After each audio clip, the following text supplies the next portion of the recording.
ओम शांति। 16 फरवरी 2024। ईश्वरीय ज्ञान। आज की मुरली।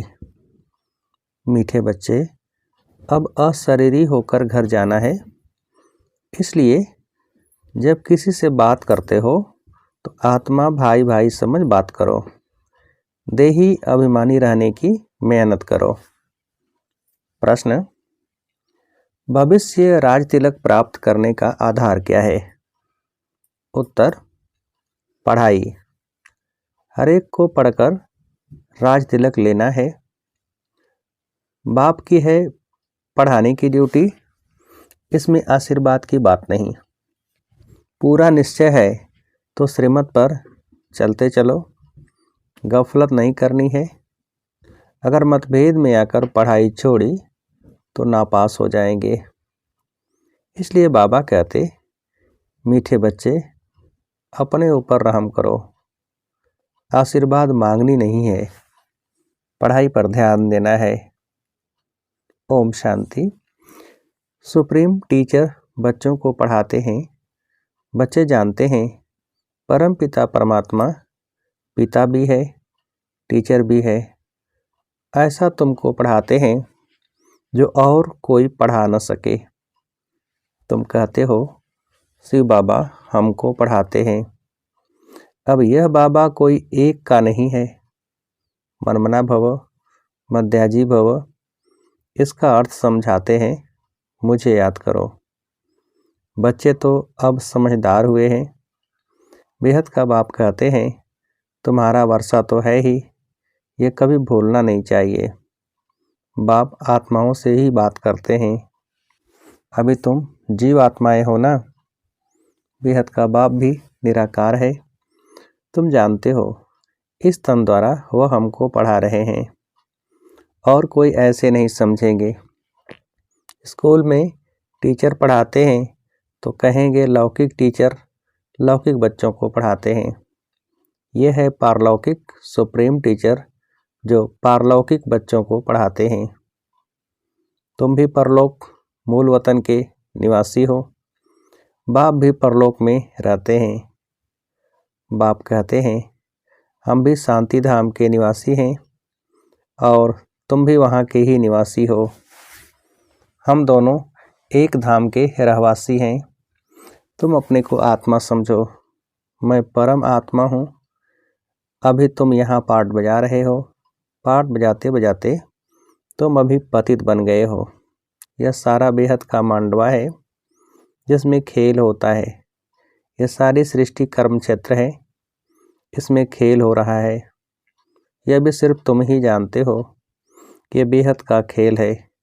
इसमें दिन और रात भी होते हैं। सूर्य और चांद कितनी बेहद की रोशनी देते हैं। यह है बेहद की बात। अभी तुमको ज्ञान भी है। रचता ही आकर रचता और रचना के आदि मध्य अंत का परिचय देते हैं। बाप कहते हैं तुमको रचना के आदि मध्य अंत का राज सुनाने आया हूँ। यह पाठशाला है, पढ़ाने वाला अभोक्ता है। ऐसे कोई नहीं कहेंगे कि हम अभोक्ता हैं। अहमदाबाद में एक साधु ऐसे कहता था, परंतु बाद में ठगी पकड़ी गई। इस समय ठगी भी बहुत निकल पड़ी है। वेशधारी बहुत हैं। इनको तो कोई वेश है नहीं। मनुष्य समझते हैं श्री कृष्ण ने गीता सुनाई तो आजकल कितने श्री कृष्ण बन पड़े हैं। अब इतने श्री कृष्ण तो होते नहीं। यहाँ तो तुमको शिव बाबा आकर पढ़ाते हैं, आत्माओं को सुनाते हैं। तुमको बार बार कहा गया है कि अपने को आत्मा समझ भाई भाई को सुनाओ। बुद्धि में रहे बाबा की नॉलेज हम भाइयों को सुनाते हैं। मेल अथवा फीमेल दोनों भाई भाई हैं। इसलिए बाप कहते हैं तुम सब मेरे वर्षे के हकदार हो। वैसे फीमेल को वर्षा नहीं मिलता है क्योंकि उनको ससुर घर जाना है। यहाँ तो है ही सब आत्माएं अशरीरी होकर जाना है घर। अभी जो तुमको ज्ञान रत्न मिलते हैं यह अविनाशी रत्न बन जाते हैं। आत्मा ही ज्ञान का सागर बनती है ना। आत्मा ही सब कुछ करती है, परंतु मनुष्यों को देह अभिमान होने के कारण देही अभिमानी बनते नहीं हैं। अब तुमको देही अभिमानी बन एक बाप को याद करना है। कुछ तो मेहनत चाहिए ना। लौकिक गुरु को कितना याद करते हैं, मूर्ति रख देते हैं। अब कहाँ शिव का चित्र, कहाँ मनुष्य का चित्र, रात दिन का फर्क है। वह गुरु का फोटो पहन लेते हैं। पति लोगों को अच्छा नहीं लगता कि दूसरों का फोटो पहने। हाँ, शिव का पहनेंगे तो वह सबको अच्छा लगेगा, क्योंकि वह तो परम पिता है ना। उनका चित्र तो होना चाहिए। यह है गले का हार बनाने वाला, तुम रुद्रमाला का मोती बनेंगे। यूं तो सारी दुनिया रुद्रमाला भी है, प्रजापिता ब्रह्मा की माला भी है। ऊपर में सिजरा है, वह है हद का सिजरा, यह है बेहद का।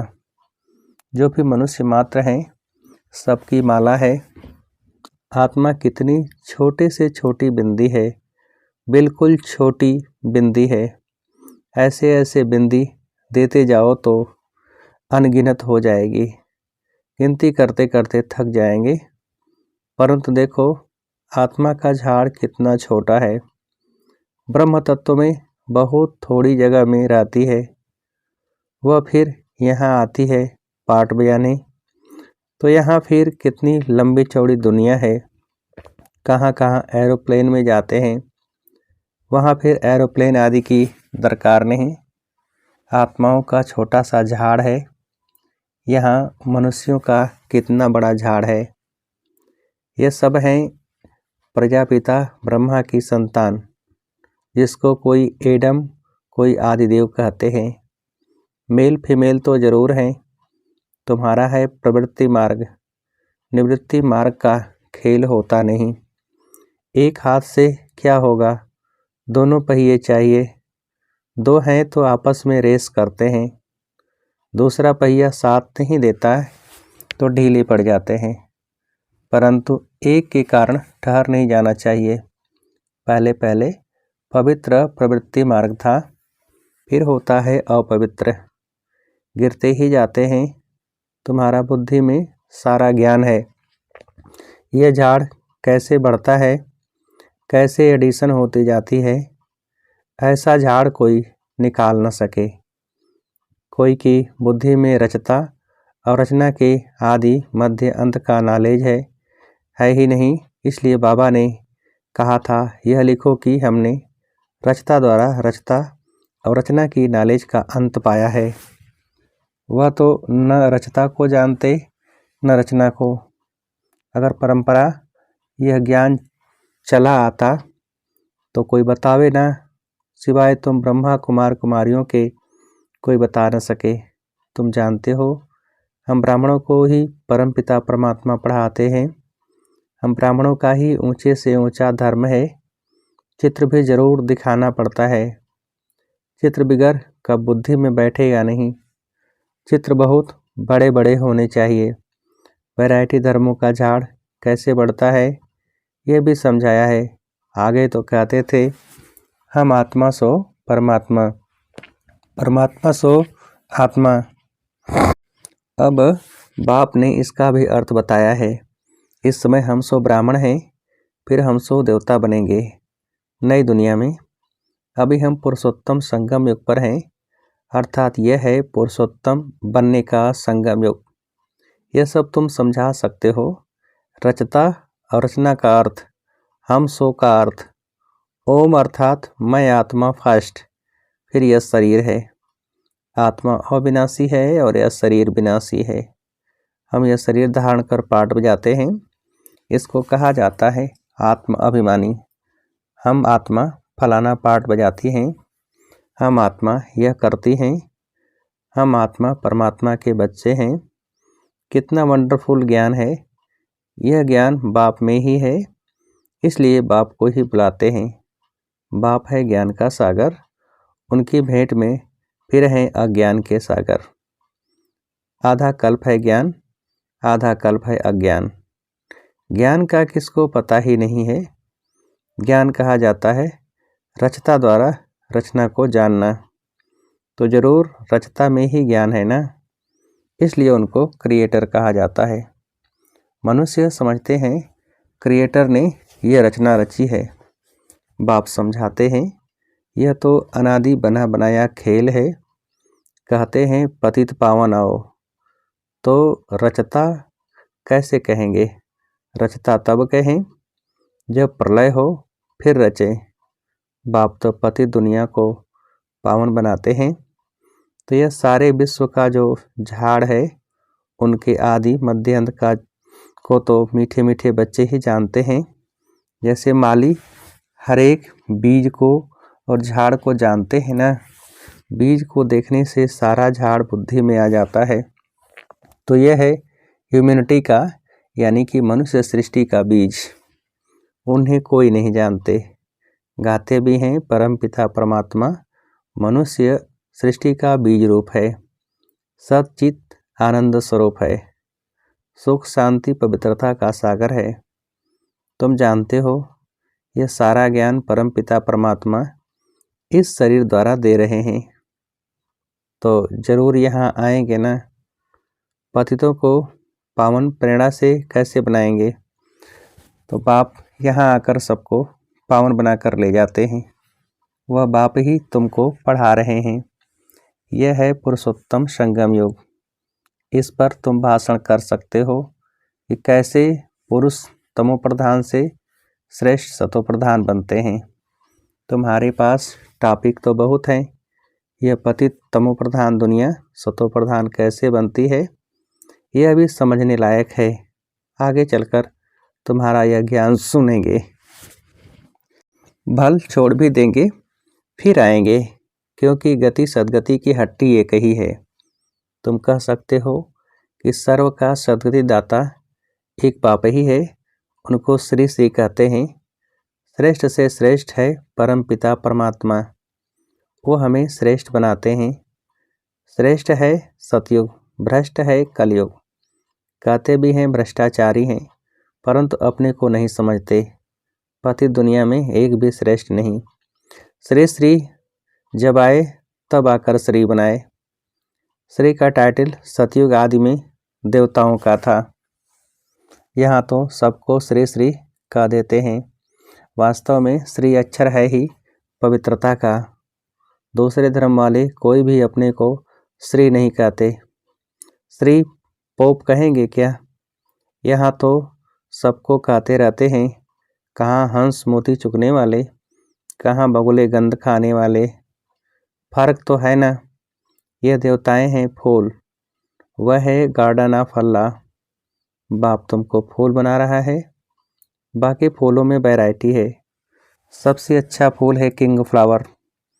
इन लक्ष्मी नारायण को नई दुनिया का किंग क्वीन फ्लावर कहेंगे। तुम बच्चों को आंतरिक खुशी होनी चाहिए। इसमें बाहर का कुछ करना नहीं होता। यह बत्तियां आदि जलाने का भी अर्थ चाहिए। शिव जयंती पर जलानी चाहिए या दिवाली पर। दिवाली पर लक्ष्मी का आह्वान करते हैं, उनसे पैसे मांगते हैं, जबकि भंडारा भरने वाला तो शिव भोला भंडारी है।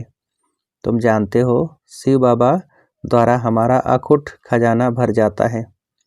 यह ज्ञान रतन धन है। वहाँ भी तुम्हारे पास अथाह धन रहता है। नई दुनिया में तुम माला माल हो जाएंगे। सतयुग में ढेरों के ढेर हीरे जवाहर थे, फिर वही होंगे। मनुष्य मूझते हैं यह सब खत्म होगा, फिर कहाँ से आएगा। खानियाँ खुद गई, पहाड़ियाँ टूट गई, फिर कैसे होंगी। बोलो, हिस्ट्री रिपीट होती है ना। जो कुछ हुआ था सो फिर रिपीट होगा। तुम बच्चे पुरुषार्थ कर रहे हो स्वर्ग का मालिक बनने का। स्वर्ग की हिस्ट्री ज्योग्राफी फिर रिपीट होगी।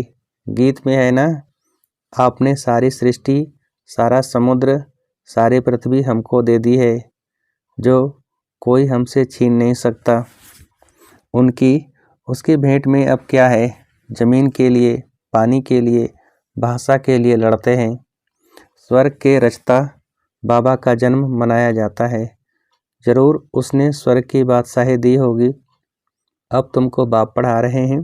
तुमको इस शरीर के नाम रूप से न्यारा हो, अपने को आत्मा समझना है, पवित्र बनना है, या तो योग बल से या तो सजाएं खाकर। फिर पद भी कम हो जाता है। स्टूडेंट की बुद्धि में रहता है ना, हम इतना मर्तबा पाते हैं, टीचर ने इतना पढ़ाया है, फिर टीचर को भी सौगात देते हैं। यह तो बाप तुमको विश्व का मालिक बनाते हैं, तो तुम फिर भक्ति मार्ग में उनको याद करते रहते हो। बाकी बाप को आप सौगात क्या देंगे? यहाँ तो जो कुछ देखते हो वह तो रहना नहीं है। यह तो पुरानी छीछी दुनिया है। तब तो मुझे बुलाते हैं। बाप तुमको पतित से पावन बनाते हैं। इस खेल को याद करना चाहिए। मेरे में रचना के आदि मध्य अंत की नॉलेज है जो तुमको सुनाता हूँ। तुम अब सुनते हो फिर भूल जाते हो। 5000 वर्ष के बाद फिर चक्र पूरा होगा। तुम्हारा पाठ कितना लवली है। तुम सतो प्रधान व लवली बनते हो, फिर तमो प्रधान भी तुम ही बनते हो। तुम ही बुलाते हो, बाबा आओ। अब मैं आया हूँ। अगर निश्चय है तो श्रीमत पर चलना चाहिए, गफलत नहीं करनी चाहिए। कई बच्चे मतभेद में आकर पढ़ाई छोड़ देते हैं। श्रीमत पर नहीं चलेंगे, पढ़ेंगे नहीं तो नापास भी तुम ही होंगे। बाप तो कहते हैं अपने पर रहम करो। हर एक को पढ़कर अपने को राज तिलक देना है। बाप को तो है पढ़ाने की ड्यूटी, इसमें आशीर्वाद की बात नहीं। फिर तो सभी पर आशीर्वाद करनी पड़े। यह कृपा आदि भक्ति मार्ग में मांगते हैं, यहाँ वह बात नहीं। अच्छा, मीठे मीठे सिकेल्दे बच्चों प्रति माता पिता बाप दादा का याद प्यार गुड मॉर्निंग। रूहानी बाप के रूहानी बच्चों को नमस्ते। हम रूहानी बच्चों की रूहानी बाप को नमस्ते। धारणा के लिए मुख्य सार। पहली पॉइंट, प्रवृत्ति में रहते आपस में रेस करनी है, परंतु अगर किसी कारण से एक पहिया ढीला पड़ जाता है तो उसके पीछे ठहर नहीं जाना है, स्वयं को राज तिलक देने के लायक बनाना है। दूसरी पॉइंट, शिव जयंती बड़ी धूमधाम से मनानी है, क्योंकि शिव बाबा जो ज्ञान रतन देते हैं उससे ही तुम नई दुनिया में माला माल बनेंगे, तुम्हारे सब भंडारे भरपूर हो जाएंगे। वरदान, बाप से शक्ति लेकर हर परिस्थिति को हल करने वाले साक्षी दृष्टा भव। विस्तार, आप बच्चे जानते हो कि अति के बाद ही अंत होना है, तो हर प्रकार की हलचल अति में होगी। परिवार में भी खिटखिट होगी, मन में भी अनेक उलझनें आएंगी, धन भी नीचे ऊपर होगा। लेकिन जो बाप के साथी हैं, सच्चे हैं, उनका जवाबदार बाप है। ऐसे समय पर मन बाप की तरफ हो तो निर्णय शक्ति से सब पार कर लेंगे। साक्षी दृष्टा हो जाओ तो बाप की शक्ति से हर परिस्थिति को सहज हल कर लेंगे। स्लोगन, अब सब किनारे छोड़ घर चलने की तैयारी करो। अब सब किनारे छोड़ घर चलने की तैयारी करो। अच्छा, ओम शांति।